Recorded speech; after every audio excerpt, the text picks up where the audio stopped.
Hello everyone, welcome to thought zero channel. और जैसा कि पिछले वाले टॉपिक में हमने सेट थ्योरी के बेसिस पे कुछ एक क्वेश्चन ट्राई किए थे, आज उसी टॉपिक को कंटिन्यू करते हुए हम अपना नेक्स्ट टॉपिक शुरू करेंगे, जो कि है अपना रिलेशन और फंक्शन। रिलेशन और फंक्शन एक इम्पोर्टेंट रोल प्ले करते हैं सेट थ्योरी के चैप्टर्स में। तो इसके बेसिस पे कौन कौन से टॉपिक आज हम डिस्कस करने वाले हैं कि एक तो वही है कि ऑर्डर्ड पेयर क्या होता है, कार्टेशियन प्रोडक्ट क्या होगी, फिर रिलेशन आएगा, फिर आएगा अपना टॉपिक रिलेशन और फिर टाइप्स ऑफ रिलेशन। इसके बेसिस पे क्वेश्चन बनते ही बनते हैं कि वो हमसे पूछता है कि अगर सेट ए से बी कोई सा रिलेशन जा रहा है तो इसके कितने रिलेशन होंगे, उसके जो टाइप्स ऑफ रिलेशन होते हैं उनके बारे में काउंटिंग पूछ लेता है वो कभी कभार। फिर हम फंक्शन के बारे में, टाइप्स ऑफ फंक्शन और कंपोजिशन और function, and then last topic होगा अपना इनवर्स ऑफ फंक्शन। तो शुरू करते हैं भाई अपना टॉपिक नॉर्मली, जो कहाँ से शुरू होगा, ऑर्डर्ड पेयर। ऑर्डर्ड पेयर क्या होता है? नॉर्मली ऑर्डर्ड पेयर क्या होगा कि वो कहना चाहता है N ordered pair is a pair of element in specific order, कि एक स्पेसिफिक ऑर्डर में हम एलिमेंट की पेयरिंग करते हैं। जैसे मैं लिख दूं कि अगर मेरे पास कोई भी ऐसे ए और बी दो एलिमेंट है, उनकी पेयरिंग कर दी किसी ना किसी बेसिक रूल के अकॉर्डिंग, कोई स्पेसिफिक रूल होगा, डेफिनेट रूल होगा, स्पेसिफिक रूल हो सकता है, कोई ना कोई तरीका होगा जिसके कारण इन दो एलिमेंट्स को हमने एक साथ रखा है, उसे क्या कहा जाएगा, ऑर्डर्ड पेयर कहा जाएगा जी। और उसी के बाद अपना नॉर्मल जो फर्स्ट टॉपिक है मोस्ट इंपॉर्टेंट, वो कौन सा आ जाएगा, कार्टेशियन प्रोडक्ट। कार्टेशियन प्रोडक्ट कि अगर मेरे पास दो एलिमेंट का मैंने ऑर्डर्ड पेयर बनाया है, दो एलिमेंट उठा लिए, किसी से भी हो सकते हैं, किसी भी सेट से हो सकते हैं, उसी को बाद में आगे एग्जाम्पलीफाई करते हुए उसने टॉपिक बना लिया कौन सा जी, कार्टेशियन प्रोडक्ट। वो कहना क्या चाहता है कि अगर मेरे पास एक सेट ए हो और एक सेट बी हो, जरूरी नहीं है दोनों डिफरेंट होने चाहिए, सेम भी हो सकते हैं, सेम भी सेट हो सकते हैं, लेकिन वो नॉर्मली आप स्टार्टिंग में लेके चलते हैं कि ए और बी दो सेट हैं जो नॉन एम्प्टी है, then the Cartesian product of A और बी। कार्टेशियन प्रोडक्ट जो होती है ए और बी की किस तरीके से डिफाइन करता है, बाया A cross B. A cross B का मीनिंग क्या है, कार्टेशियन प्रोडक्ट है of A and B. Generally किससे डिफाइन करता है, ए क्रॉस बी से, ए क्रॉस बी से। Is set of all ordered pair, पहले भी बातें करी हैं, ऑर्डर्ड पेयर क्या होगा कि दो एलिमेंट को एक साथ रखने का एक जरिया है ऑर्डर्ड पेयर, कोई ना कोई रूल होगा। और वो कह रहा है जी इसमें जितने भी ऑर्डर्ड पेयर होंगे उन्हीं सभी का सेट बना लेगा, टेकिंग फर्स्ट कंपोनेंट।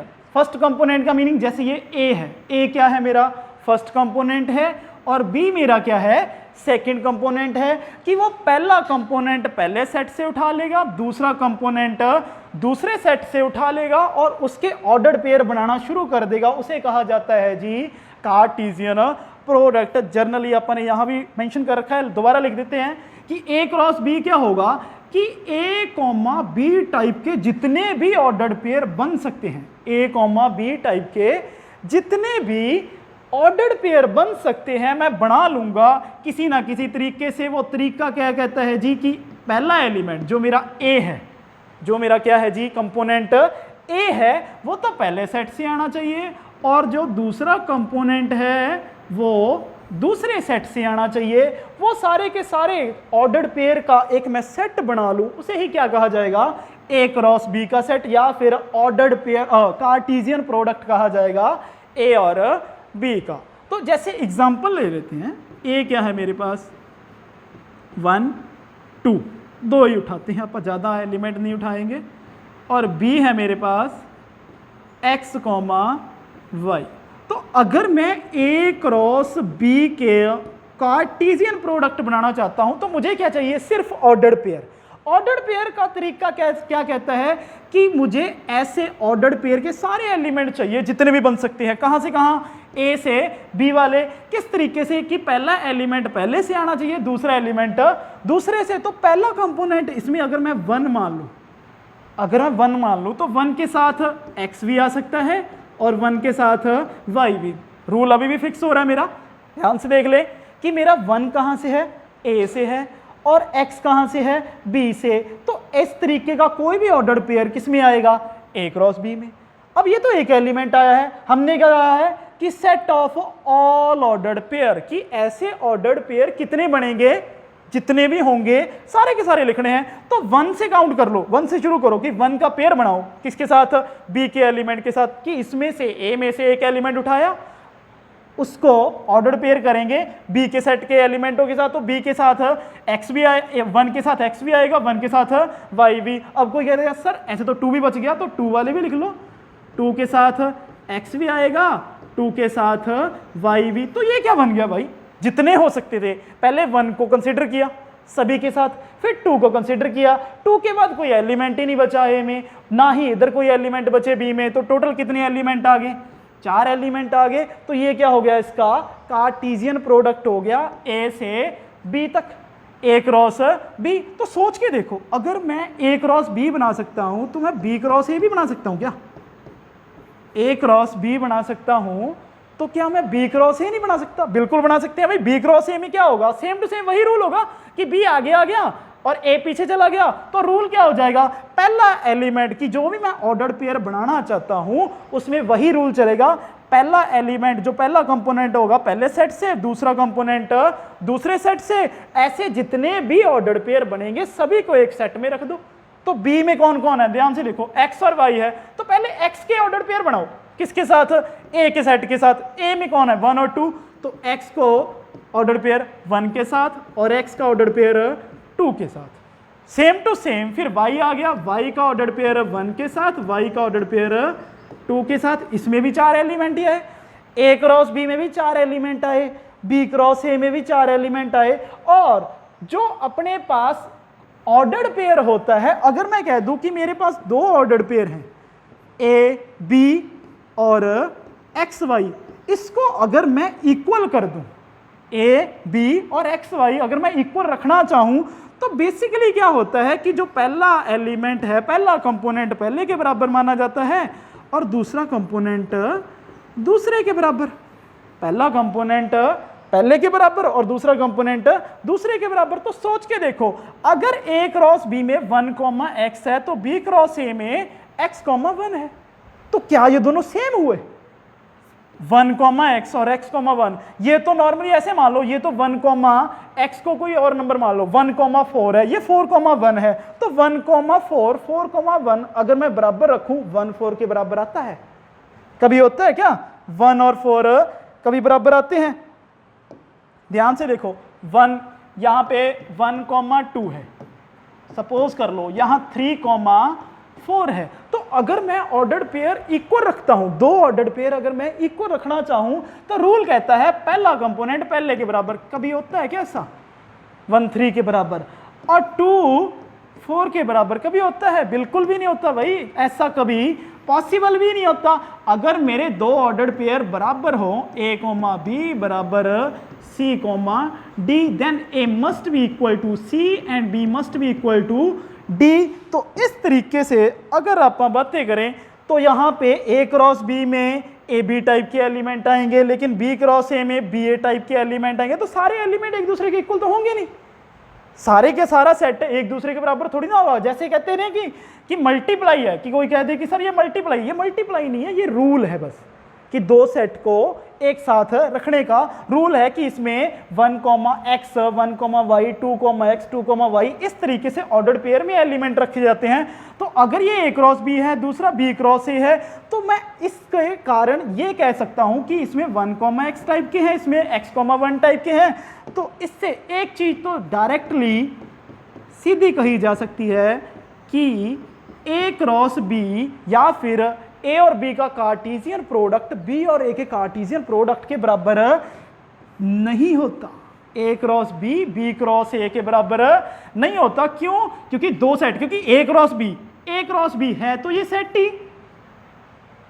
सेट ही, और b क्रॉस a अगर सेट है तो a क्रॉस b भी सेट ही है। दोनों के दोनों सेट हैं, और 2 सेट इक्वल तब होते हैं जब पहले के सारे एलिमेंट बराबर आते हैं दूसरे वाले के सेट के। हालांकि इसमें दोनों में 4 एलिमेंट ही हैं, ए क्रॉस बी में भी 4 हैं, बी क्रॉस ए में भी क्या है 4, लेकिन जो 4 एलिमेंट इसमें है वही डिट्टो 4 एलिमेंट इसमें नहीं है। ए क्रॉस बी के 4 element same to same B cross A वाले नहीं है। ध्यान से देख लें भाई, यहां 1, y है, लेकिन यहां कौन है y, 1 है। अगर ये दोनों इक्वल होना चाहते हैं तो 1 को y होना पड़ेगा, या सीधा कह सकता हूं 1 की वैल्यू क्या आएगी y। लेकिन मैं कह दूं कि x और y 1 और 2 में से कुछ भी नहीं है, दोनों ना तो 1 है ना ही 2 है, उसके अलावा कोई और एलिमेंट हो सकते हैं। तो ये कभी एक दूसरे के बराबर आएंगे? a cross b cross a के बराबर आएगा? बिल्कुल भी नहीं आएगा भाई। एग्जाम्पल और ले लो, अगर मेरा a क्रॉस b में a क्रॉस b मान लू 1, 2, ठीक है जी, 1, 2, इसका कार्टेशियन प्रोडक्ट करना है 3, 4 से। तो a क्रॉस b में क्या क्या आएगा? ऑर्डर्ड पेयर आएगा, 1, 2, 1, 2 नहीं आएगा भाई, 1, 3, 1, 4। पहले सेट का एलिमेंट उठाया, उसकी पेयरिंग कर दी, फिर 2, 3, 2, 4 ये आ गया, ठीक है जी। फिर दूसरा एलिमेंट उठाया, जितने भी पॉसिबल चांस बन सकते हैं ऑर्डर पेयर करने के सारे कर दिए, 4 के 4 आए। और same to same B cross A करके देख लो, 3, 4 क्रॉस 1, 2। तो ये आएगा बेसिकली 3, 1, 3, 2, 4, 1, 4 ऑर्डर्ड पेयर 2। तो देख सकते हैं ए क्रॉस बी में जो चीज है वही चीज बी क्रॉस ए में नहीं है। यहां 1, 3 है, लेकिन यहां क्या है 3, 1, क्योंकि हम पहले कह चुके हैं ऑर्डर्ड पेयर बराबर तब होते हैं जब पहला कंपोनेंट पहले के बराबर आए और दूसरा कंपोनेंट दूसरे के बराबर आए। इस तरीके से मैं कह सकता हूं कि ए क्रॉस बी और बी क्रॉस ए जनरली एक दूसरे के इक्वल नहीं होते, या फिर वो मेंशन कर देते हैं नॉट कम्यूटेटिव, नॉट कम्यूटेटिव, कि इनका जो कार्टेशियन प्रोडक्ट होता है वो कभी कम्यूटेटिव नहीं होता, कभी भी क्या नहीं होता जी, कम्यूटेटिव नहीं होता। तो इस तरीके से हम समझ चुके हैं कि कार्टेशियन प्रोडक्ट में क्या आते हैं, एलिमेंट आते हैं, और इससे रिप्रेजेंट करने का एक तरीका और भी है। किस तरीके से? जैसे यही पुराना वाला एग्जांपल ही था कि अगर मेरे पास यहाँ 1 था, यहाँ 2 था, अगर ये मेरा ए सेट है और ये मेरा बी सेट है और यहाँ क्या था 3, 4, तो इसे मैं एरो डायग्राम के थ्रू लिख सकता हूँ कि 1 की पेयरिंग 3 के साथ आ गई, 1 की पेयरिंग 4 के साथ, सेम टू सेम 2 की पेयरिंग 3 के साथ और 2 की पेयरिंग 4 के साथ। तो ए क्रॉस बी क्या बना, वही पुराने वाला 1, 3, 1, 4, 2, 3, लास्ट एलिमेंट 2, 4। यही चीज है कि बारी बारी से ए के एलिमेंट को मैं पेयरिंग कर रहा हूं बी के एलिमेंट के साथ। ऐसे जितने भी पॉसिबल ऑर्डर्ड पेयर बनेंगे वो सारा क्या बनेगा, ए क्रॉस बी। तो बेसिकली अगर ए क्रॉस बी में ऐसे एलिमेंट बन रहे हैं तो कितने बन सकते हैं, उतने ही बनेंगे जितने हर एक एलिमेंट के हिसाब से पेयरिंग होगी।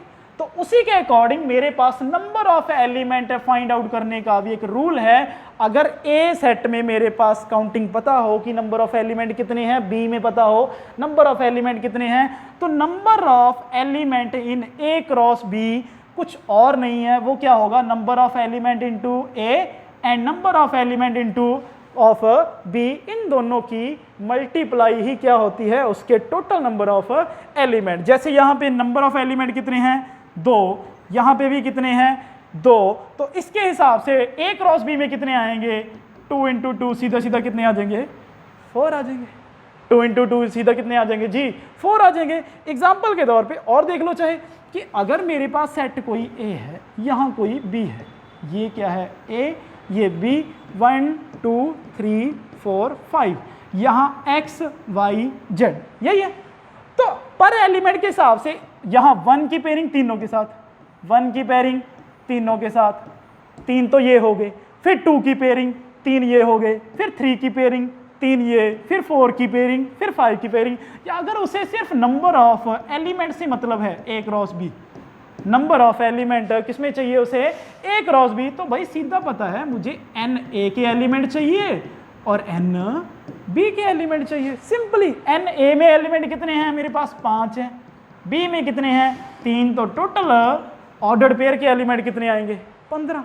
इसके अलावा थोड़ी ना आएगा, सोच के देख लो, हर एक एलिमेंट के हिसाब से कितने एलिमेंट बन रहे हैं, उसके बाद चॉइस कितनी है, 3 की, 5 एलिमेंट है, 5 दिए, 15 एलिमेंट भी किसमें आएंगे, Cartesian product of A cross B. और इस चीज को नॉर्मली किस चीज से मैं रिजेंबल कर सकता हूं कि ए क्रॉस बी में बेसिकली मेरे पास जैसे 1, x, 1, y, 1, z, 2, x, 2, y, 2, z, इस तरीके से 3, x, ऐसे सारे एलिमेंट आएंगे।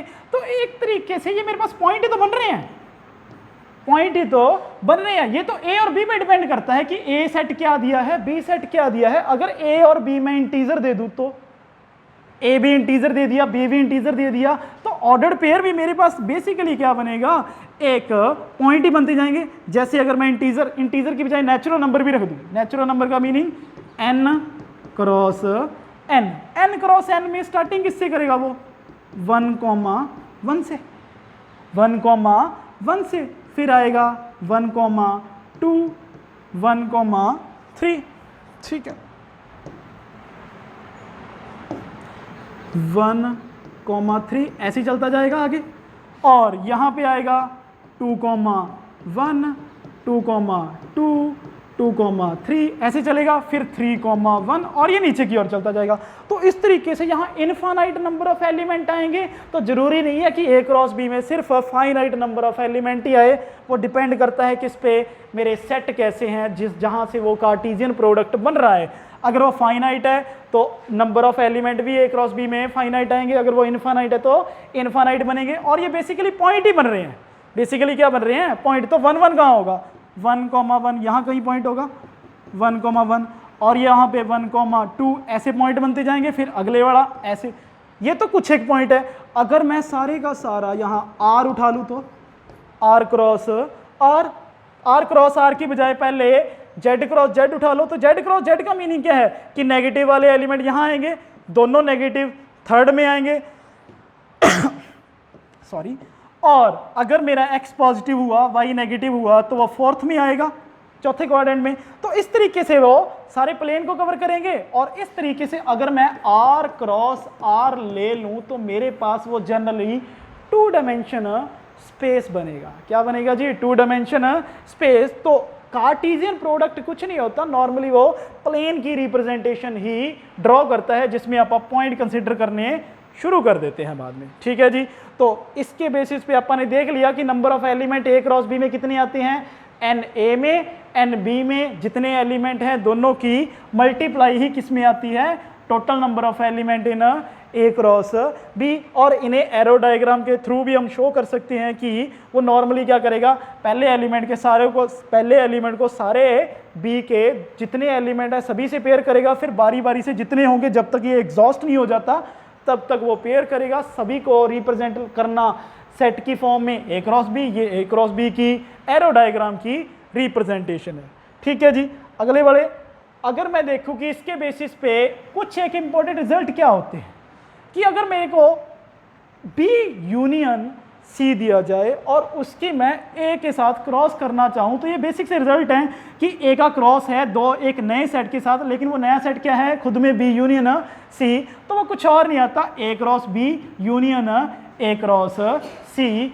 और सेम टू सेम अगर वो इंटरसेक्शन में चलता है तो A cross B intersection A cross C, इस तरीके से वो डिफाइन कर देता है। आप इसमें बेसिक 2-3 एग्जांपल लेके भी कर सकते हो कि आप ए सेट को कुछ मान लो, बी सेट को कुछ मान लो और सी सेट को कुछ मान लो। उसके हिसाब से उसमें अगर आप यूनियन करते हो, इंटरसेक्शन करते हो, तो कोई चेंजेस नहीं आता लेफ्ट हैंड साइड में भी और राइट हैंड साइड में। और ये एक मोस्ट इंपॉर्टेंट रिजल्ट होता है, ए क्रॉस बी इंटरसेक्शन हो सी क्रॉस डी के साथ, अगर 4 सेट दिए जाएं, पहले और दूसरे का क्रॉस है, बाद में इंटरसेक्शन ढूंढा जाता है दूसरे, तीसरे और चौथे सेट में, तो वो कुछ नहीं आता, पहले का पहले के साथ इंटरसेक्शन देख लो, पहले के साथ यहाँ इंटरसेक्शन था तो दो की कार्टेशियन प्रोडक्ट है, तो पहले के साथ इंटरसेक्शन, दूसरे के साथ बी का इंटरसेक्शन किसके साथ, डी के साथ, और उसमें क्रॉस कर सकते हैं। क्रॉस का मीनिंग हम कार्टेशियन प्रोडक्ट इस तरीके से भी डिफाइन कर सकते हैं कि या तो मैं ए क्रॉस बी करूं,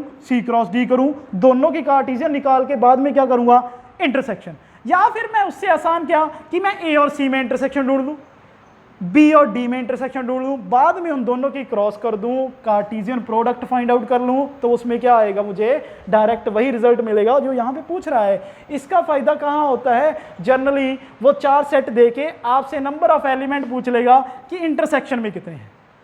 या तो आप पहले ये दोनों निकालोगे, बाद में इंटरसेक्शन करोगे, या फिर यही करो। उसे तो सिर्फ काउंटिंग से मतलब है। काउंटिंग से मीनिंग क्या है कि अगर इसमें दोनों में m एलिमेंट कॉमन आ गए और यहाँ n एलिमेंट कॉमन आ गए, तो इसके क्रॉस में कितने आएंगे, mn ही आएंगे। क्रॉस में कितने आएंगे, mn ही एलिमेंट आएंगे। तो इस तरीके से हम इसको डिफाइन कर सकते हैं। जैसे ये क्वेश्चन अपन ने बीच में रखा हुआ है, क्वेश्चन क्या कहता है, the Cartesian product of A cross ए। देख लीजिए भाई, हमने पहले भी कहा था जरूरी नहीं होता कार्टेशियन प्रोडक्ट डिफरेंट सेट में ही हो, सेम में भी होगी। तो ए क्रॉस ए मतलब क्या है कि दो सेट सेम है। ए क्रॉस ए, जो चीज ए को ए के साथ ही क्रॉस कर दिएगा, जैसे 1 2 को 1 2 के साथ ही क्रॉस कर दूं, आएंगे तो 4 एलिमेंट ही, लेकिन कुछ एक सिमिलैरिटी हो सकती है। उसमें कितने एलिमेंट आएंगे भाई, 9 एलिमेंट आएंगे। कितने एलिमेंट आएंगे, 9 एलिमेंट आ रहे हैं। अमंग विच आर फाउंड, ये 2 एलिमेंट दे रखे हैं कि अगर मेरे पास ए क्रॉस ए होगा जिसमें कितने एलिमेंट आएंगे, टोटल 9 एलिमेंट आएंगे। कहाँ से पता चला कि अगर मैं n ऑफ ए क्रॉस ए ढूंढना चाहता हूँ तो वो क्या आएगा, n a into n a, तो ये बन गया n a का होल स्क्वायर। मतलब अगर 9 एलिमेंट है तो 3 आनी चाहिए। ए में कितने एलिमेंट ही आएंगे, 3 ही आएंगे, क्योंकि 3 का स्क्वायर ही तो 9 आएगा। सोच के देखो इसकी वैल्यू कितनी है भाई, 9 है, तो 9 का मतलब क्या होगा, 3 स्क्वायर। तो ये नंबर ऑफ एलिमेंट इन ए कितना आएगा, 3 आएगा। 3 ही एलिमेंट आएंगे, 3 एलिमेंट इसके, 3 एलिमेंट इसके, दोनों के ऑर्डर पेयर बनाए मैंने सारे, तो कितने आएंगे, 9। तो देख सकते हैं उसमें 3 एलिमेंट दे रखे हैं, जैसे -2 एलिमेंट, -1, 0 और 0, 1, और वो हमसे पूछ रहा है find the set A and find the remaining element of A cross ए। देखो अगर मुझे ए पता चल गया तो ए क्रॉस ए के सारे एलिमेंट तो आ ही जाएंगे। 2 हैं, मुझे बाकी वाले 7 लिखने हैं, तो पहले मुझे ए ढूंढना चाहिए।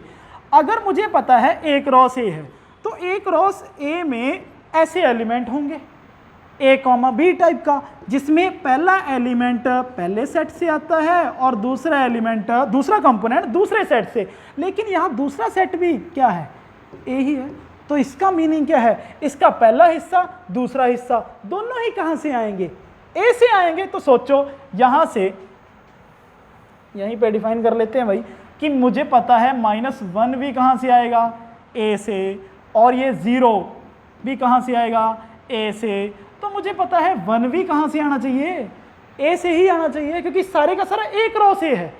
खुद को खुद के साथ ही कार्टेशियन प्रोडक्ट किया गया है, तो सारे के सारे कंपोनेंट ही ऑर्डर्ड पेयर के कहाँ से आएंगे, ए से आएंगे। चाहे पहला हिस्सा उठा लो चाहे दूसरा, है किस में से, ए क्रॉस ए, तो उसी में से जाएगा। तो -1, 0 और 1, ये तीनों की तीनों, हमें नहीं लगता कि ये तीनों की तीनों एलिमेंट कैसे हैं, डिस्टिंक्ट हैं। और उसमें मैक्सिमम ए में कितने एलिमेंट आ सकते हैं, 3। तो मुझे ए सेट तो सीधे मिल गया भाई, कौन सा, -1, 0 और आखिरी एलिमेंट 1। और बाकी वाले अगर मेरे पास ए आ चुका है, ए में 3 ही एलिमेंट आने थे, तीनों के तीनों डिफरेंट, अपन ने यहीं से फाइंड आउट कर लिए कि ये 3 एलिमेंट, 3 के 3 कंपोनेंट ए सेट में से हैं। अगर ए सेट में है तो ए में 3 ही एलिमेंट आने थे, तीनों के तीनों आ गए। इसके बाद चाहे वो ए क्रॉस ए मांगे, जो मर्जी मांगता रहे भाई, फाइंड आउट तो कर ही दूंगा मैं। कैसे, -1 का -1, 0, -1, -1, 0, 1, इसकी प्रोडक्ट करनी है, -1, 0, 1। आप इसे एरो डायग्राम के थ्रू भी कर सकते हो कि एक सेट ए, दूसरी साइड भी सेट ए, यहाँ 3 एलिमेंट, यहाँ 3 एलिमेंट, पहले एलिमेंट को तीनों के साथ, दूसरे को भी तीनों के साथ, और थर्ड एलिमेंट को भी तीनों एलिमेंट के साथ पेयर कर दूंगा, लेकिन यहाँ लिखना हो तो यहाँ भी लिख सकते हैं भाई, लिख देते हैं -1, -1, पहला ये आ गया। नेक्स्ट वन -1, -0, -1, -1, फोर्थ वाला 0, -1, फिर 0, 0, 0, 1, फिर 1 के साथ -1, 1 के साथ 0 और आखिरी 1 के साथ 1। तो ये आगे 9 एलिमेंट, 9 आए क्या? हाँ 9 आगे भाई, 4 ऊपर 5 नीचे, टोटल कितने आगे? 9 एलिमेंट, 2 पहले से दे रखे, बाकी पूछे थे हमने तो सारा के सारा A क्रॉस से ही फाइंड आउट कर लिया। तो इस तरीके से मैं A क्रॉस A या A क्रॉस कार्टेशियन प्रोडक्ट को डिफाइन कर सकता हूँ, ठीक है जी। और इसके बाद अपने वाला जो टॉपिक चलता है बेसिकली कहाँ से चलेगा? रिलेशन से चलेगा। कहाँ से चलेगा? रिलेशन से। इससे पहले थोड़ा सा इसी चीज़ को डिफाइन कर लेते हैं। जैसे यही 3 थे, यही पुराना सेट ही उठाएंगे, -1, 0, 1, -1, 0, 1, यही था पहला एलिमेंट। ये कलर चेंज कर देता हूँ। दूसरा एलिमेंट ये ग्रीन कर लेते हैं। तीसरा एलिमेंट ये और ये, ठीक है जी। -1 की पेयरिंग करी तो 3 वहाँ से आए, फिर 0 के फिर 3 वहाँ से आए, 1 के 3 वहाँ से आए, तो टोटल 9 हो गए। ये मेरे पास बेसिकली क्या है? A क्रॉस A है, A क्रॉस A है। अगर मैं आपको लिबर्टी दे दूँ, अगर मेरे पास A क्रॉस A में टोटल कितने एलिमेंट थे? 9 एलिमेंट थे। अगर आपका कोई ना कोई लिबर्टी दे दे कि आपको कोई सेट X बनाना है, क्या बनाना है? X बनाना है, कोई भी X बना लो, कैसे भी बना सकते हो। फिलहाल आपको पूरी आज़ादी दी गई है कि आप कोई भी सेट बना सकते हो X, बस इसमें से कुछ एक एलिमेंट चूज कर लो। जो आपने 9 एलिमेंट यहाँ से ढूंढे हैं, 9 एलिमेंट ही बने हैं भाई, कोई भी चूज कर लो। कोई भी चूज करने का मीनिंग क्या है? जैसे मैं कह दूं कि यही उठा लो सर, -1, 0 और 0, 0, ये 2, कोई ना कोई तो रूल ऐसा होगा, क्योंकि हमने कहा है सेट बनाने के लिए 2 चीजें इंपॉर्टेंट है, टाइप और रूल। टाइप तो दे रहा है कि A क्रॉस A से उठाना है, रूल दे रहा है कि रूल कोई ना कोई तो होगा कि मैं कह दूं कि दोनों एलिमेंट का सम -0 से छोटा हो या 0 से छोटा हो। तो ऐसे कोई भी रूल कह लो जिसके कारण मैंने 2 एलिमेंट उठा लिए। कोई कह देगा नहीं सर मैं कोई और बनाऊंगा भाई, ठीक है, उसमें तो 1, 1 आएगा, 0, 1 आएगा, 1, 0, ये आ गया, ये x आया, ये y आया। अब ध्यान से देखा जाए, अगर मैं इस x की बातें करूं चाहे मैं इस y की बातें करूं, ये एक्चुअल में क्या है? सबसेट ही तो है। किसका? A क्रॉस A का। y भी क्या है? सबसेट ही तो है A क्रॉस A का। तो सिंपल भाषा में कहना चाहूं कि अगर मैं सबसेट उठाने शुरू कर दूं, A cross A, generally A cross A कहने की बजाय अगर 2 सेट है मेरे पास, एक A और एक B, उसमें से मैं जितने भी सबसेट उठा सकता हूं X टाइप के, जितने भी सबसेट उठा सकता हूं X टाइप के, कोई ना कोई बेसिक रूल होगा कि मेरे पास सबसेट बनने शुरू हो जाएंगे। मैं उसमें से कुछ एक एलिमेंट उठाऊंगा, नए सेट में रखूंगा, वो क्या बन जाएगा? सबसेट। एक्चुअल में इस subset of A cross B is known as relation from A to B। इसी चीज को जो सबसेट हैं किसके? A क्रॉस B के, इन्हें ही कहा जाएगा, क्या कहा जाएगा जी? रिलेशन कहा जाएगा। कहां से? A से B का रिलेशन कहा जाएगा कि A के एलिमेंट किस तरीके से रिलेटेड हैं किनसे? B के एलिमेंटों के साथ। उन्हें क्या कहा जाता है जी?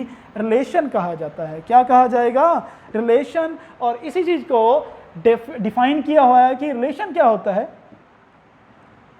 रिलेशन क्या है? Let A and B be any two non empty set. कोई भी क्या है जी, नॉन एम्प्टी सेट है। देन एनी सबसेट आर, कोई भी सबसेट आर, कोई भी का मीनिंग कोई भी हो सकता है, एम्प्टी भी हो सकता है, क्योंकि हमने कहा है सबसेट तो एम्प्टी भी कहलाता है।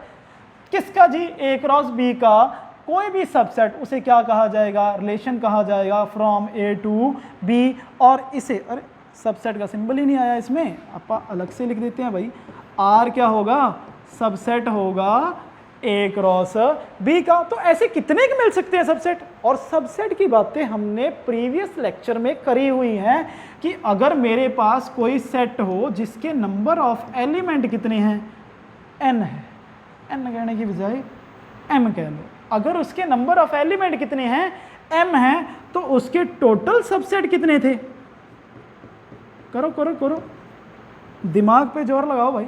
सबसेट कितने आएंगे, 2 पावर m आएंगे, 2 पावर m क्या आते हैं, सबसेट की जितने एलिमेंट उस सेट में होते हैं तो उसके टोटल सबसेट आते हैं, 2 की पावर कर दी जाती है जितने उसके पास एलिमेंट होते हैं। तो ए क्रॉस बी में अगर मुझे ये पता करना हो कि इसके मैं सबसेट कितने बना सकता हूँ, तो बेसिकली मुझे ये पता होना चाहिए ए क्रॉस बी में एलिमेंट कितने आएंगे। जैसे ये पुराने वाला यही है, ए क्रॉस ए में कितने एलिमेंट आने थे, 9, तो इसके सबसेट कितने बनेंगे, 2 की पावर 9, 512, और वो 512 के 2 की पावर 9 कह लो या 512 कह लो, जितने भी ये एलिमेंट हैं ये सारे के सबसेट हैं, इन सबसेट को क्या कहा जाएगा, रिलेशन कहा जाएगा। क्या कहा जाएगा जी, रिलेशन। तो ये नॉर्मल सी बातें हैं कि ए क्रॉस बी के जितने भी सबसेट बना सकते हैं हम, उन सभी को क्या कहा जाता है, रिलेशन कहा जाता है। क्या कहा जाएगा, रिलेशन। और इसमें कुछ एक चीजें होती हैं,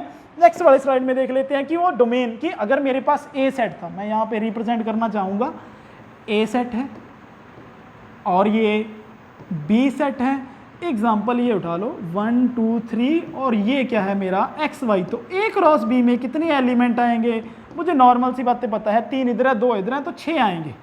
कैसे, 1 2 और 1 2 नहीं भाई,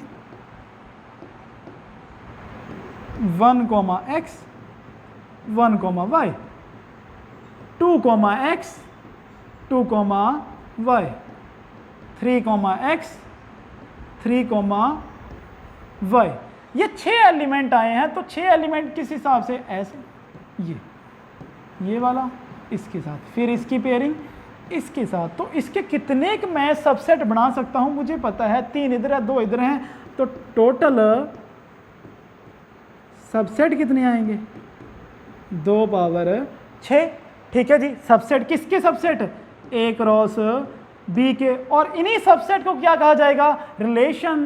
तो टोटल नंबर ऑफ रिलेशन कितने बनेंगे इसमें, 2 पावर 6, 2 पावर 6। तो इसमें जो मान लो कि अगर मैंने कोई आर रिलेशन बनाया, अगर मैंने आर रिलेशन बनाया, जैसे इसमें आर मैं कंसिडर कर लूँ, कोई ना कोई ऐसा रूल होगा कि मेरे पास एक तो 1 y आया, एक 3 x आया, और ये एक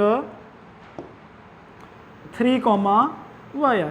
यही आ गया कि मेरे पास कोई आर है। ये क्या है, अभी भी मुझे पता चल रहा है कि आर किसका सबसेट है, ए क्रॉस बी का। दिख रहा है भाई, ये वाले सारे एलिमेंट इसमें पड़े हैं, 1 y भी है, 3 x भी है, 3 y भी है। तो आर मेरा सबसेट तो हो गया किसका, ए क्रॉस बी का। तो ए क्रॉस बी का कोई भी सबसेट क्या कहलाएगा, एक्स का रिलेशन कहलाएगा। इसका मीनिंग कि अगर मेरे पास कोई आर था, तो इसका भी मैं एरो डायग्राम बनाना चाहूँ, एरो डायग्राम अगर मैं बनाना चाहूँ, ये क्या हो गया, ठीक है,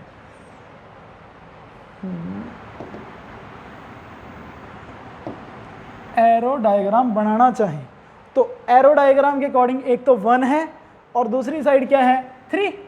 ठीक है जी, और उसके हिसाब से उधर कौन कौन से हैं, x है, y है। तो r क्या कहना चाहता है कि 1 का रिलेशन किसके साथ है, सीधा सीधा y के साथ, 3 का दोनों के साथ है, x के साथ भी है और y के साथ भी है। तो जो r के अकॉर्डिंग, r क्या आया, सबसेट आया a क्रॉस b का, तो उसमें जो फर्स्ट कंपोनेंट होता है, फर्स्ट कंपोनेंट कौन सा, ऑर्डर्ड पेयर में 1 है और 3 है, उसे कहा जाएगा domain.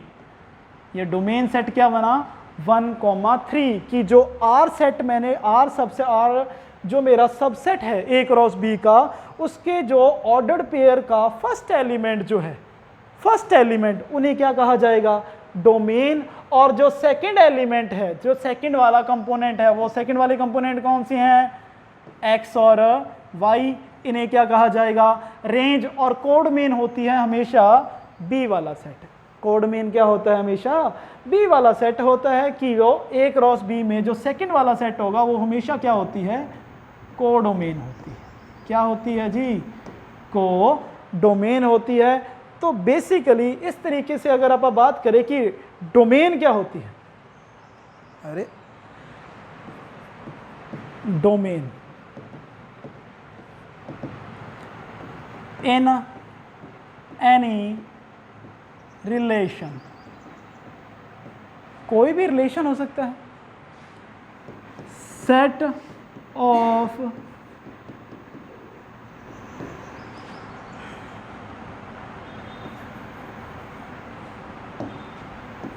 all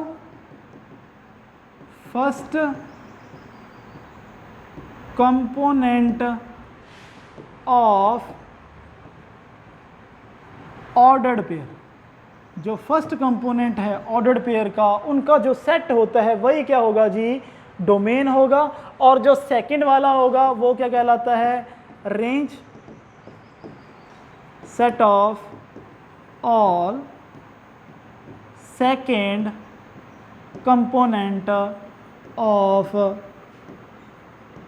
relation R is known as range। और कोड मेन बेसिकली जो R है, R क्या है जी? सबसेट होता है ए क्रॉस बी का, जो सेकंड वाला सेट होता है वो क्या कहलाता है? कोड मेन कहलाता है। क्या कहलाएगा जी? Code main. तो इसके हिसाब से हमें डोमेन, रेंज, कोड मेन के बारे में पता है। और टोटल नंबर ऑफ रिलेशन हम पहले ही कह चुके हैं कि अगर मेरे पास ए में, यहाँ पे जर्नल फॉर्म ही लिख रखी है कि कोई ए सेट है और बी सेट है जिसमें फाइनाइट सेट है, जिसमें कितने एलिमेंट हैं? ए में m है, बी में n है, तो total number of element A cross B में कितने आएंगे? पहले तो ये पता होना चाहिए कितने आएंगे? m इंटू n आएंगे। m इंटू n कहाँ से आए? क्योंकि मुझे पता है n ए क्रॉस बी में कि वही उतने ही एलिमेंट आते हैं जितने उन दोनों की प्रोडक्ट में आएंगे। प्रोडक्ट में ए सेट में m है, बी सेट में n है, तो दोनों में m इंटू n एलिमेंट आएंगे ए क्रॉस बी में। और अगर मुझे इसके सबसेट ढूंढने हैं तो सबसेट कहाँ से आएंगे? 2 पावर mm, क्योंकि ए सेट में m एलिमेंट है, बी सेट में n एलिमेंट है, तो ए क्रॉस बी में एक नया सेट बन गया ए क्रॉस बी। उसमें कितने एलिमेंट आ गए? mn आ गए। और मुझे इसी के सबसेट चाहिए, तो इसी के सबसेट ढूंढने के लिए क्या करना पड़ेगा? 2 की पावर कर दो जितने उसमें एलिमेंट हैं। एलिमेंट कितने हैं? m इंटू n है, तो 2 की पावर आएगा जी m into n, total number of relation. Basically वो एग्जाम में हमसे क्वेश्चन करेगा कि अगर मेरे पास ए सेट में 3 एलिमेंट है, बी सेट में 4 एलिमेंट है, तो मेरे पास रिलेशन कितने बनेंगे? तो रिलेशन उतने ही बनेंगे 2 की पावर 3 गुणा 4, 2 की पावर 3 गुणा 4, यहीं पे कर दूंगा भाई। 2 पावर 3 इंटू 4, 2 पावर 12 हो जाएगा। 2 की पावर कितनी हो जाएगी? 12 हो जाएगी। कितने एलिमेंट आएंगे, कितने रिलेशन बनेंगे? 2 की पावर 12। कैसे कैसे बनते हैं? जैसे अपन ने पहले सीखे थे, पहले फाई एम्प्टी, फिर सिंगल सिंगल वाले, फिर डबल डबल वाले, फिर ट्रिपल वाले, और कहाँ तक चलते जाना है जब तक वो आखिरी खुद पूरे का पूरा सेट नहीं आ जाएगा। और ऐसे कितने बनेंगे? अगर मेरे पास ए में 3 हो, बी में 4 हो, तो कितने बनेंगे रिलेशन? 2 पावर 3 इंटू 4, 2 पावर 12 बन जाएंगे। ठीक है जी, ये भी हो गया। उसके बाद आ जाते हैं मेरे पास टाइप्स ऑफ रिलेशन। अगर मेरे पास रिलेशन है, एग्जाम्पल के लिए यहाँ पे मेरे पास यही है, ए को ही कंसीडर कर रहा हूँ मैं, 1 2 3, और अगर मैं ए क्रॉस ए ढूंढना चाहूँ तो कैसे कैसे एलिमेंट आएंगे? हमें पता है 1, 1, 1 को 2 के साथ, 1 को 3, फिर 2, 1, 2, 2, 2, 3। अरे ठीक है जी, फिर 3, 1, 3, 2, 3,3। ये सारा सेट किस में जाएगा? ए क्रॉस ए में जाएगा। और मैं आपको रूल कह दूं, रूल कैसे कि जो जो एलिमेंट के जो ऑर्डर्ड पेयर में दोनों कंपोनेंट सेम है वो सेट उठा लो। तो आप सीधा कहोगे सर ऐसे तो सिर्फ गिने चुने एलिमेंट ही आएंगे, 1 1 2 2 और 3 3। यही तो है कि अगर मैं कोई सेट X बना लूं जिसमें दोनों कंपोनेंट सेम हो तो ये 1 1 2 2 और 3 3 ऐसे वाले सेट एक ही बनेगा जिसमें सारे के सारे एलिमेंट उठाऊंगा, सारे के सारे उठाने हैं, एक ही सेट बनेगा। और वो भी कौन सा? 1 1 2 2 3 3। और सोचो अगर मेरा ए कुछ और हो, बी कुछ और हो, जैसे ए मेरा 1 2 3 है, मैं किसी ए क्रॉस बी का बनाना चाहूँ, बी में क्या है 4 5 6 है, बी में क्या है 4 5 6, ए में क्या है 1 2 3, तो उसकी क्रॉस जब मैं कार्टेशियन प्रोडक्ट करूंगा, जैसे यहां करी ए क्रॉस ए, वहां भी करूंगा ए क्रॉस बी, क्या उसमें सेम एलिमेंट वाला मिलेगा?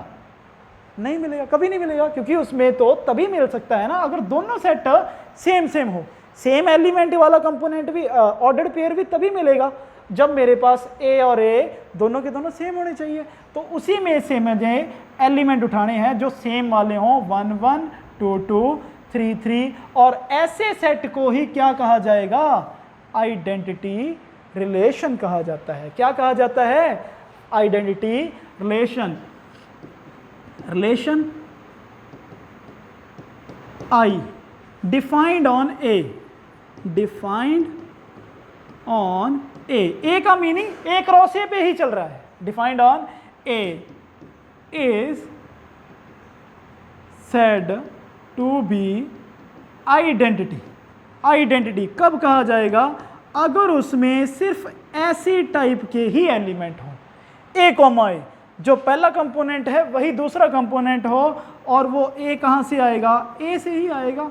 ऐसे एलिमेंट को क्या कहा जाएगा? ए कॉमा ए वाले जितने भी मैं ऑर्डर्ड पेयर बनाऊंगा सारे के सारे एक सेट में रख दिए, उसे क्या कहा जाएगा? आइडेंटिटी। और यूनिवर्सल, ये तो शब्द से ही समझ आ रहा है, यूनिवर्सल का मीनिंग सारा कुछ। तो सारा कुछ क्या है? बेसिकली कोई भी सेट है ए क्रॉस बी वाले सेट को ही क्या कहा जाएगा? ए क्रॉस बी। सारा रिलेशन ही उठा लो, क्योंकि मुझे पता है ए क्रॉस बी अगर मैं बनाना चाहूँ तो बन जाएगा, ए क्रॉस बी कुछ ना कुछ तो बनेगा। उसके ऑर्डर, उसके जब मैं सबसेट बनाऊंगा तो सबसे पहले कौन आएगा? 5, फिर सिंगल एलिमेंट वाले, ठीक है, फिर डबल वाले का मीनिंग कि जिसमें दो एलिमेंट हो, और फिर आखिरी में वो आखिरी खुद आएगा ए cross B. A cross B खुद भी तो आएगा। उस सबसे बड़े वाले सेट को ही क्या कहा जाता है? Universal relation. जो सबसेट है, सबसेट ही क्या कहलाता है? रिलेशन। और उन सबसेट में एक वो इटसेल्फ भी तो आता होता है। हमेशा क्या आता है? जब भी आप किसी भी सेट के सबसेट बनाते हो तो सबसेट कहाँ से शुरू करते हैं? 5 से, सिंगल डबल वाले, फिर आखिर में इटसेल्फ। तो इटसेल्फ वाले सेट को, जो इटसेल्फ वाला सेट बना था, मेरा सबसेट बना था, वो सबसेट ही क्या कहलाएगा? Universal relationship. और ये भी समझ आ रहा है कि भाई जो ऐसा रिलेशन भी डिफाइंड होगा, कोई ना कोई ऐसा रूल होगा जिसके कारण वो ए क्रॉस बी का कोई भी एलिमेंट, ए क्रॉस बी का कोई भी एलिमेंट अपने में नहीं रख पाएगा। तो उस सेट को क्या कहा जाएगा? Void relationship. जो नॉर्मली आप कहते हैं ना कि जो एम्प्टी सेट होता है 5, जब मैं सबसेट बनाने शुरू करूंगा ए क्रॉस बी के सबसेट बनाने शुरू करूंगा तो ए क्रॉस बी में सबसे पहले कौन सा काउंट करते हैं? 5 काउंट करते हैं। तो 5 वाले को क्या कहा जाता है? वॉइड रिलेशनशिप या फिर एम्प्टी रिलेशनशिप। कि अगर मेरा ए डिफाइंड आर डिफाइंड हो रहा है कि ए क्रॉस बी के ऊपर, आर डिफाइंड हो रहा है ए क्रॉस बी के ऊपर, तो आर अगर मेरा सारे का सारा 5 आ जाए, कि अगर उसमें से मैं सबसेट बना भी रहा हूं तो बनाने के बाद सारे के सारे एलिमेंट ही क्या कर रहे हैं जी? सारे के सारे एलिमेंट एक्सक्लूड कर रहे हो, 5 बन जाएगा। उस रिलेशन को क्या कहा जाएगा?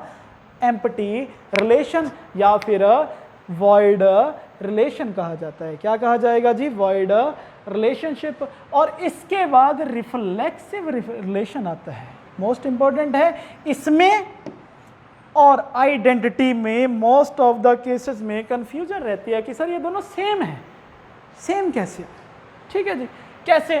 कि अगर मेरे पास ए से ए क्रॉस बी कोई मेरे पास कार्टेशियन प्रोडक्ट हो, देन कोई सेट आर, उसे मैं रिफ्लेक्सिव कहूँगा।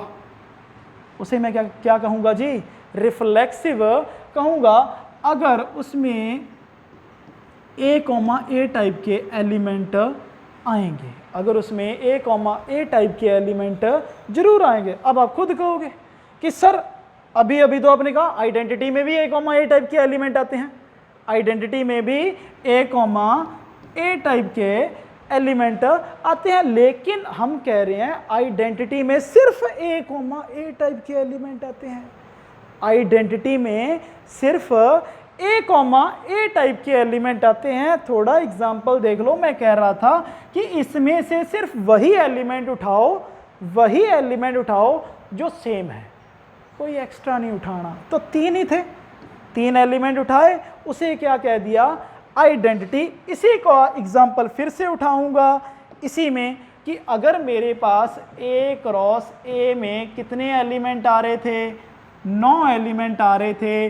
तो आई तो मेरा बन रहा था 1,1, 2,2 और 3,3। ये तो आइडेंटिटी है, लेकिन मैं कोई नया सेट उठा रहा हूं। R1 कह दो, 1,1, 2,2 और 3,3 और एक ये उठा लिया 1,4। क्या उठा लिया? 1,4। अब इसमें ध्यान से देखो डिफरेंशिएशन, इसमें डिफरेंस क्या है? इसमें सिर्फ ए टाइप के एलिमेंट आएंगे, लेकिन इसमें क्या है? ए टाइप वाले एलिमेंट तो आएंगे ही आएंगे, कोई एक्स्ट्रा भी आ सकता है, कोई एक्स्ट्रा भी आ सकता है। यही डिफरेंस है किसमें?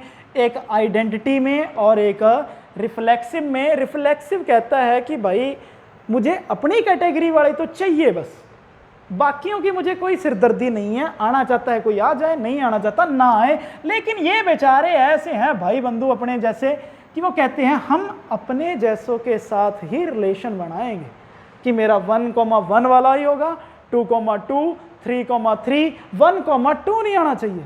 कि अगर वो कहता है कि 1 का 2 के साथ भी है, क्या मैं तुझे आइडेंटिटी में रख लूँ? बिल्कुल नहीं रखेगा, बिल्कुल भी वो ऐड नहीं करेगा, क्योंकि वो कहता है कि हम सिर्फ वही रखेंगे जो खुद के साथ रिलेशन हो। तो ऐसे 3 ही एलिमेंट है। ये कहता है बस मुझे वो वाले तो जरूर दे दो जिनका खुद के साथ रिलेशन हो, कि 1,1, 2,2, 3,3 है, ये तो चाहिए। एक्स्ट्रा आता है कोई सिरदर्दी नहीं है, आता है आने दो। ऐसे यही था 1, 2, 3, 1, 2, 3। तो इसके अकॉर्डिंग 1, 1, 2, 2, 3, 3 अगर ऐसी रिप्रेजेंटेशन है तो फिर तो ये हो गया आइडेंटिटी।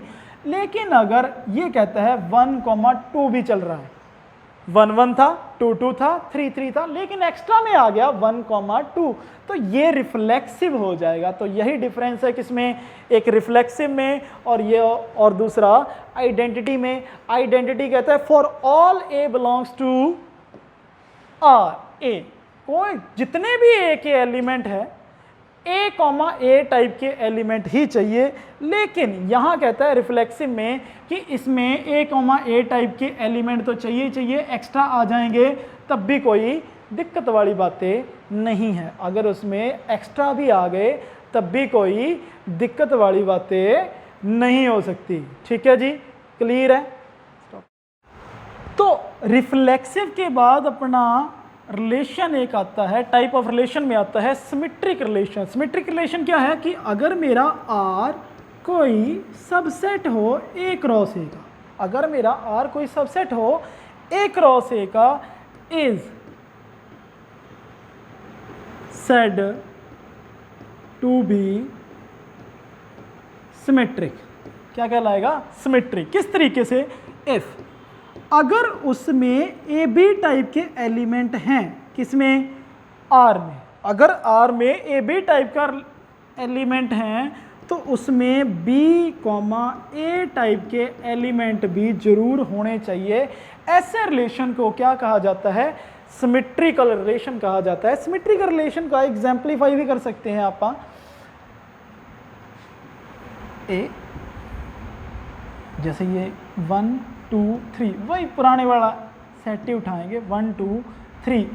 मुझे पता है कि इसमें 1 2 3 से अगर मेरे एलिमेंट चल रहा है A cross B A cross A से, तो यहाँ टोटल एलिमेंट तो 9 आएंगे, लेकिन आर अपन ने एक सेट बना दिया किस तरीके से, 1 का 2 के साथ, 1 का 3 के साथ, 3 का 1 के साथ और 2 का 1 के साथ। ये एलिमेंट है कि 1 का किसके साथ रिलेशन लगा है, सिर्फ 3 के साथ, अरे हाँ, और 3 का 1 के साथ, 1 का 2 के साथ और 2 का 1 के साथ। तो ये रूल क्या कहता है कि अगर उसमें ए बी टाइप का कोई भी एलिमेंट है तो उसका अपोजिट वाला जरूर होना चाहिए बी ए टाइप का। जैसे एग्जाम्पल कोई उठा लो, इसमें 1 2 चेक कर लो, 1 2 किस में है, आर में है, 1 2 आर में है, 1 2 किस में से है, आर में है।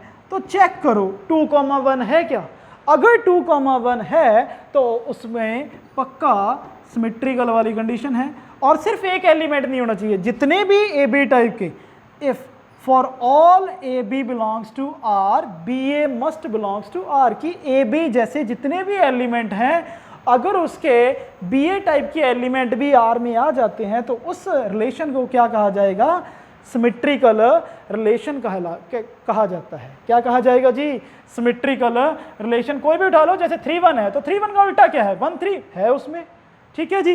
1 2 है तो 1 2 का उल्टा क्या आएगा, 2 1 है उसमें। तो ऐसे सेट को क्या कहा जाता है, सिमेट्रिकल रिलेशन कहा जाता है। क्या कहा जाता है जी, सिमेट्रिकल रिलेशन। तो सोच के देखो, अगर मैं आइडेंटिटी रिलेशन लिख दूं 1 1 2 2 3 3, क्या ये सिमेट्रिकल है, क्या ये सिमेट्रिकल है? सोच के देखो, 1 1 कोई एलिमेंट 1 1 उसका उल्टा भी तो वही है, 1 1 का उल्टा वो खुद ही तो है, तो उसमें हर एक एलिमेंट का उल्टा उसी सेट में मौजूद है, तो हर एक आइडेंटिटी सिमेट्रिकल होता ही होता है। Every identity is symmetrical relation. हर एक आइडेंटिटी रिलेशन क्या हो कहलाता है, सिमेट्रिकल जरूर कहलाता है, लेकिन उल्टा नहीं होगा। जैसे ये सेट है, ये सिमेट्रिकल तो है, क्या ये आइडेंटिटी है? नहीं है भाई, उसमें 1 2 है, 1 3 है, 3 1 है, 2 1 है, इसके अलावा ये वाले एलिमेंट तो है ही नहीं, ठीक है। तो ये आइडेंटिटी कभी नहीं हो सकता। हर एक आइडेंटिटी सिमेट्रिकल हो सकता है, लेकिन हर एक सिमेट्रिकल आइडेंटिटी नहीं हो सकता। तो ये कभी कभार ट्रू फॉल्स में या किसी सीधा स्टेटमेंट वाइज क्वेश्चन में भी वो दे सकता है, ठीक है जी। और क्या हर एक रिफ्लेक्सिव हो सकता है? हर एक रिफ्लेक्सिव सिमेट्रिकल हो सकता है। एग्जांपल उठा लो, जैसे यही है, इसी में कर लेते हैं आप, ठीक है। इसी में कैसे, ये आ गया 1 2। अभी ये आइडेंटिटी नहीं है लेकिन रिफ्लेक्सिव जरूर है। ये कोई आर सेट है, आइडेंटिटी तो नहीं है, क्योंकि आइडेंटिटी में क्या होनी चाहिए, सिर्फ वही 3 होने चाहिए, लेकिन यहाँ क्या है, 1 2 एक्स्ट्रा है। क्या 1 2 का उल्टा है इसमें, 2 1? नहीं, तो कोई जरूरी नहीं है रिफ्लेक्सिव सिमेट्रिकल हो, लेकिन आइडेंटिटी सिमेट्रिकल हमेशा होता ही होता है, ठीक है जी। तो इस तरीके से हमने सिमेट्रिकल डिफाइन किया। और एक चीज और, जब मेरे पास एलिमेंट ही ना हो, वो कहता है ना कि अगर ए बी है तो बी ए होना चाहिए, अगर ए बी है तो ही क्या होना चाहिए, बी ए। अगर एलिमेंट ही ना हुआ तो, अगर मेरे पास टेस्ट करने के लिए एलिमेंट ही ना हुआ, सपोज करो फाई उठा लो, फाई में कोई एलिमेंट आएगा, फाई तो खाली है, एम्प्टी है। तो जब मेरे पास एलिमेंट ही ना हो टेस्ट करने के लिए, तो वो डायरेक्टली टेस्ट को पास कर देता है। इसीलिए नॉर्मली कहा जाता है, in the absence of element for testing the test must be true. Test is considered to be true, कि अगर मेरे पास एलिमेंट ही ना हो टेस्ट करने के लिए तो सेट क्या हो जाता है, अपने आप ट्रू हो जाता है। इसीलिए फाई सेट भी हमेशा क्या होता है, सिमेट्रिकल होता है। फाई सेट हमेशा क्या होगा, सिमेट्रिकल। एक फाई और दूसरा ए क्रॉस है, ये वाले 2 सेट, इन्हें स्पेशल नाम दिया जाता है ट्रिवियल रिलेशन।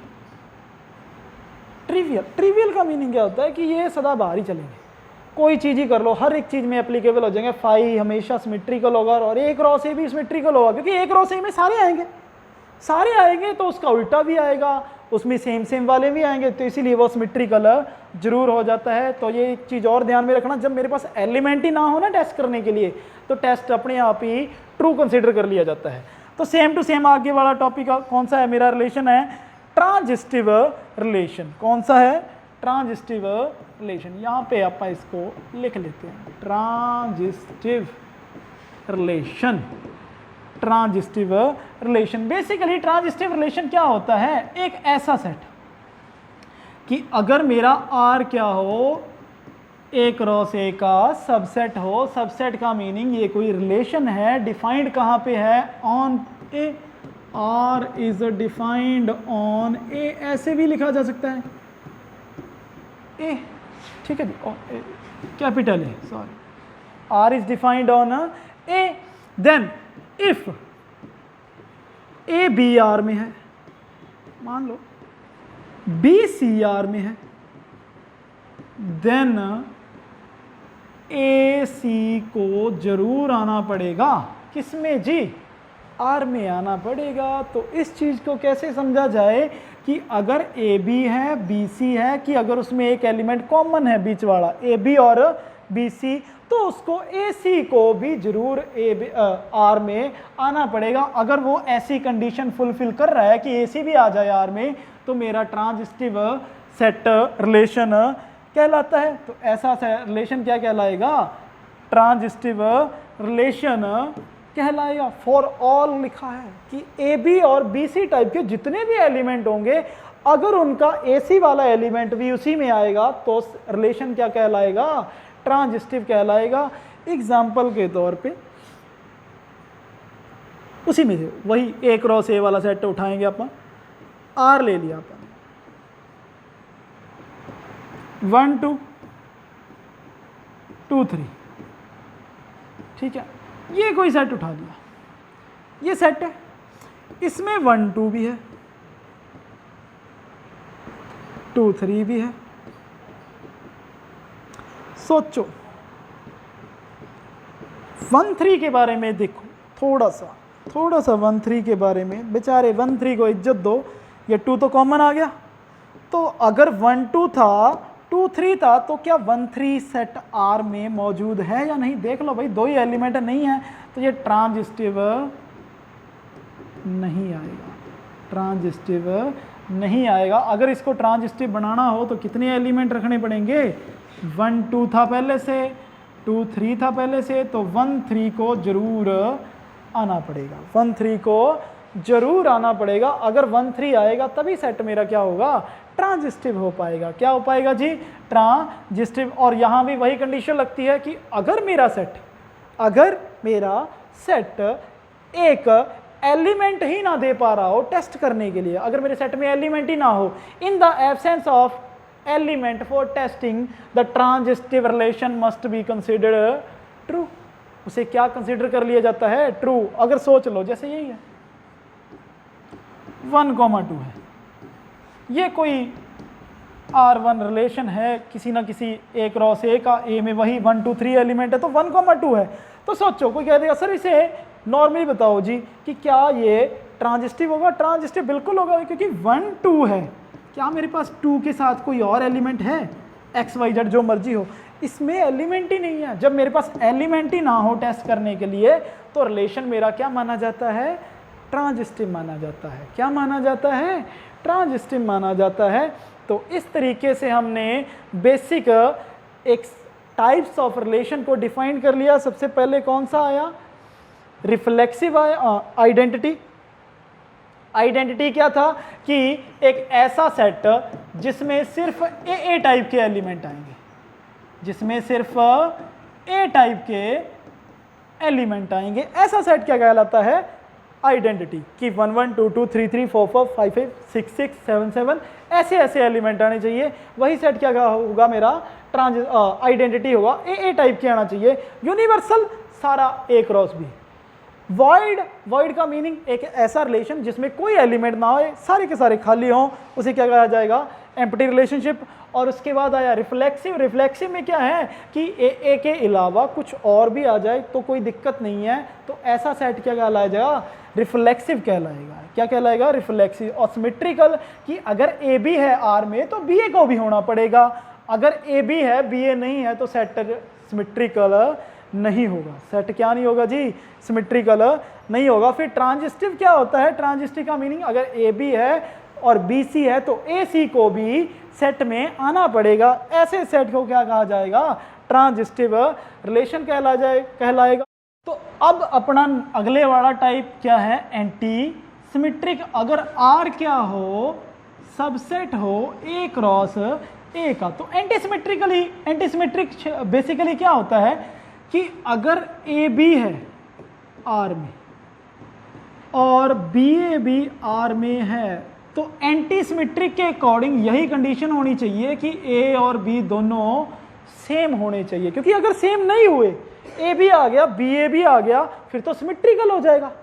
फिर तो क्या हो जाएगा, सिमेट्रिकल। एंटी सिमेट्रिकल के लिए हमेशा ए और बी दोनों क्या आने चाहिए होते हैं, बराबर आने चाहिए होते हैं। हमेशा क्या आने चाहिए जी, बराबर आने चाहिए। और एंटी सिमेट्रिक के अलावा अभी इक्विवेलेंस रिलेशन बाद में इक्विवेलेंस रिलेशन पहले कर लेते हैं, बाद में उसके एंटी सिमेट्रिक के साथ साथ एक और होता है एसिमेट्रिकल रिलेशन। ठीक है जी, अब इक्विवेलेंस रिलेशन को पढ़ लेते हैं पहले। Any relation is called equivalence relation if it is a reflexive, symmetrical and transitive. कोई भी रिलेशन जो रिफ्लेक्सिव भी हो, सिमेट्रिकल भी हो और ट्रांजिस्टिव भी हो, ऐसे रिलेशन को हमेशा क्या कहा जाता है, इक्विवेलेंस रिलेशन। एक्चुअल में इक्विवेलेंस रिलेशन कुछ और नहीं होता, ये ना किसी भी सेट में कोई भी रिलेशन होता है, कोई भी रिलेशन होगा, उसमें से कुछ एक एलिमेंट को ना एक तरीके से ग्रुपिंग कर देगा।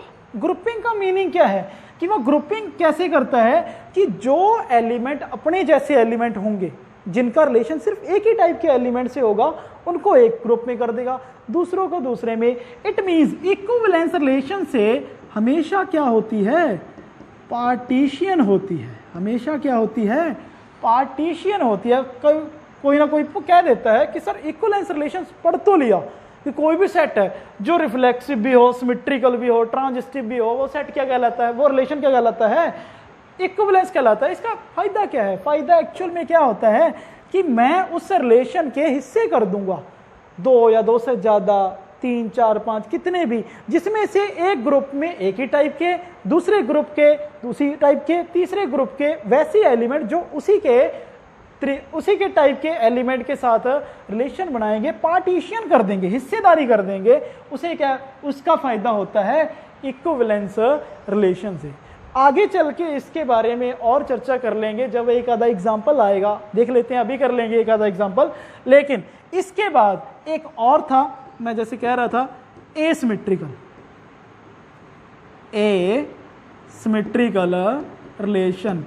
अगर ए बी मेरा ए में हो लेकिन बी ए मेरा ए में ना हो, ऐसे सेट को, ऐसे रिलेशन को क्या कहा जाता है, एसिमेट्रिकल रिलेशन कहा जाता है। एसिमेट्रिकल रिलेशन क्या हो गया कि अगर ए बी है, उसमें अगर बी ए आ गया फिर तो सिमेट्रिकल हो जाएगा।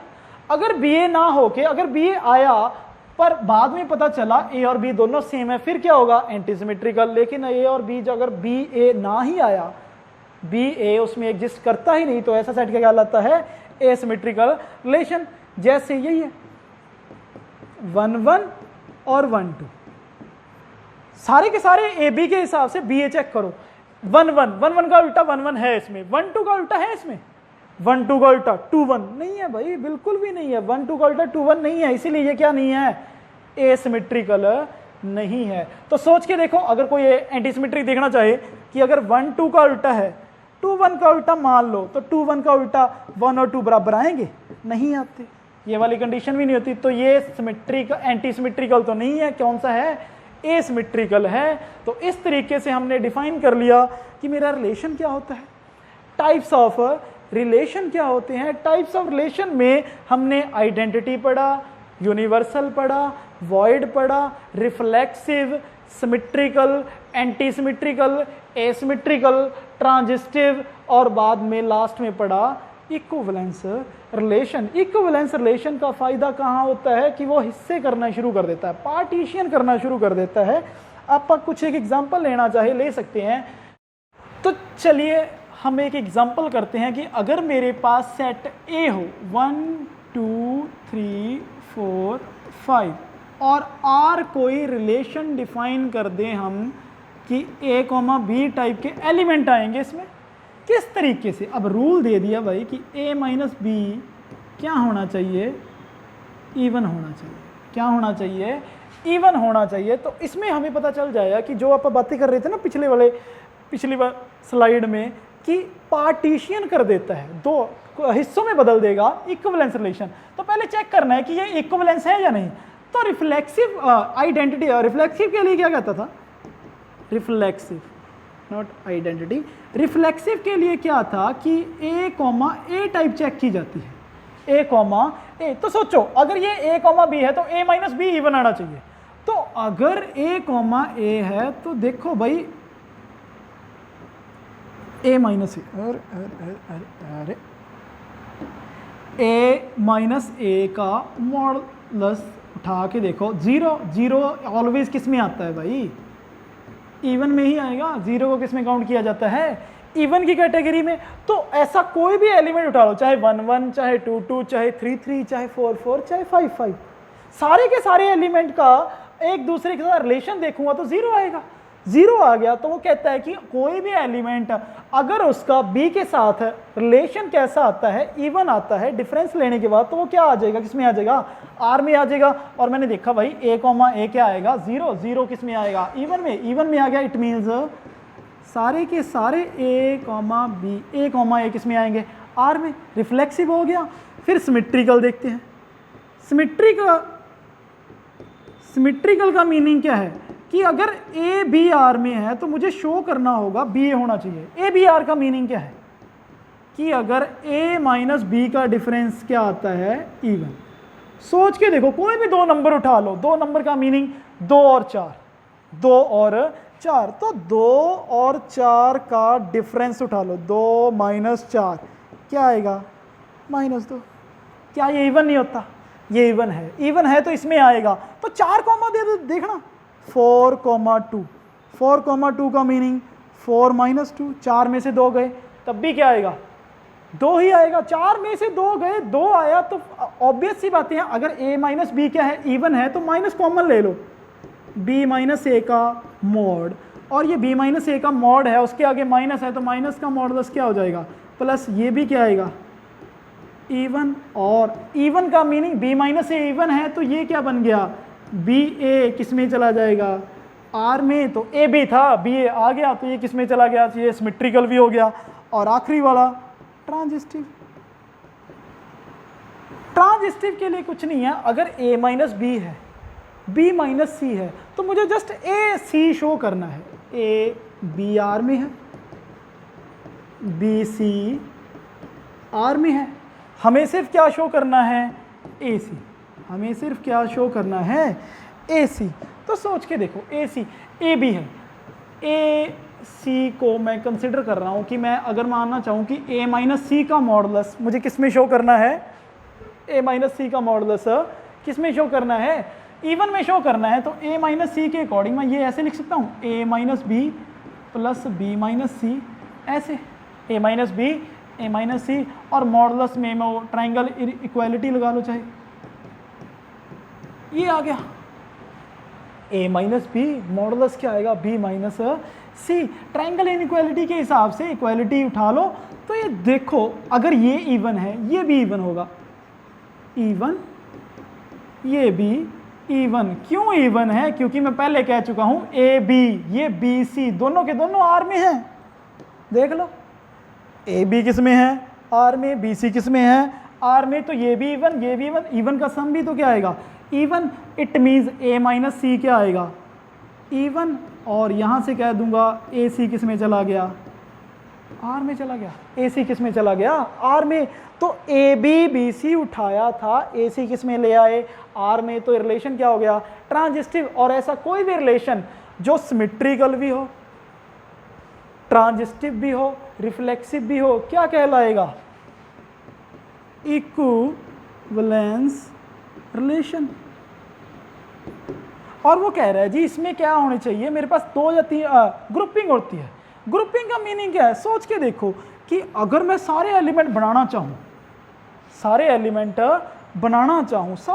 बनाना चाहूँ भी, तो सारे एलिमेंट कैसे बनेंगे, जैसे 1 1 आ गया, 2 2 आ गया, 3 3 आ गया, 4 4 आ गया, 5 5, ये आएंगे, क्योंकि इनका माइनस भी क्या आएगा, 0 0, इवन में आएगा।